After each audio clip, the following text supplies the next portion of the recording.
Ngayon nga palang araw ay samahan nyo kami manguha ng talaba at pagkatapos ay magpo-food trip na rin.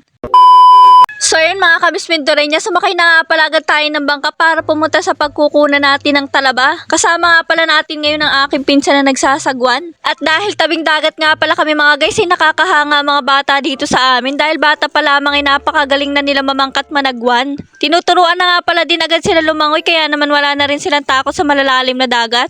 Nagpatuloy nga lang pala kami sa pagbabangkat. Ako na nga pala nagsagwan dahil ngalay na din ang aking kasama. Malaylay din nga pala ang ating pagkukunan ng talaba at halos 20 minutes din kami bago nakarating. Pagkarating naman namin ay agad na rin kami sumisi dito sa napakalalim na ating pinagkukunan. Halos lampas din nga pala ang 2 tao sa lalim ng tubig na ito.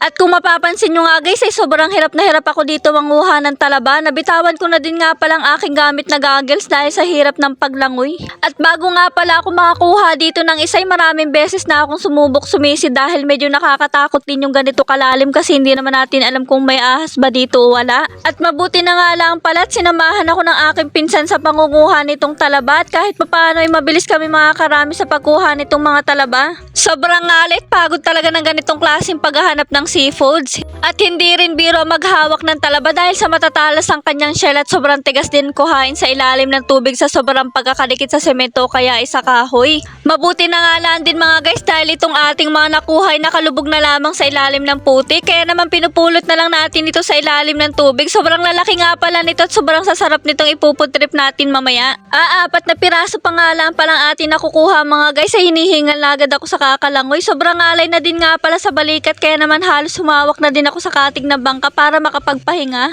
At sa part nga pala na ito bigla ako natawa dahil sa nauntog na ako sa bangka sa sobrang pagod.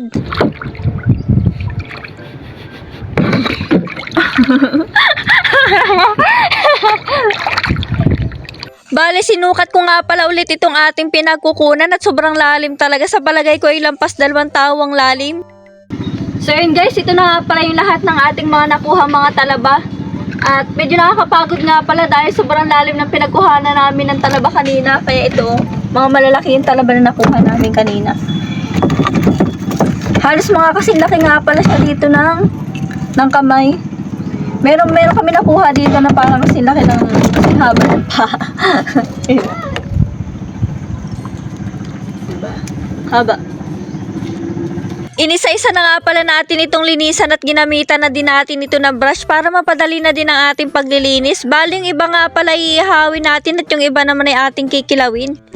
So yun guys, iihawin na nga pala natin itong ating mga nakuhan talaba kanina. Agad na din nga pala kami nagluto para naman makain na din natin itong masarap na talaba. Bali nilagyan na din nga pala natin ito ng masarap na pampalasa gaya ng sibuyas, silit, saka ng kalamansi. Mas masarap nga pala sa talaba yung hindi masyadong tuyo ang pagkakaihaw at saka may kaunting sabaw.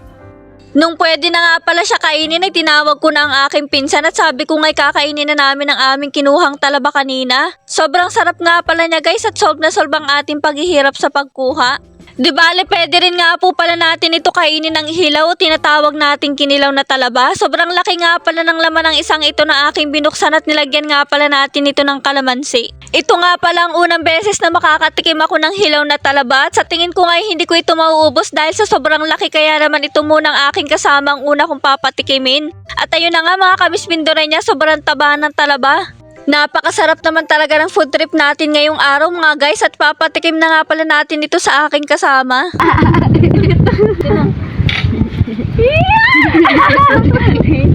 So yun mga kabismindoreña, dito na nga pala natatapos ang ating for today's video at nagbalak na rin nga pala kami umuwi. Maraming salamat nga po pala sa inyong walang sawang panunod at pagsuporta sa atin pong mga videos. Pa-like, share, and follow naman po ng ating page. At wag din nga po pala natin skip ang atin pong mga ads. Ingat po tayong palagi. God bless.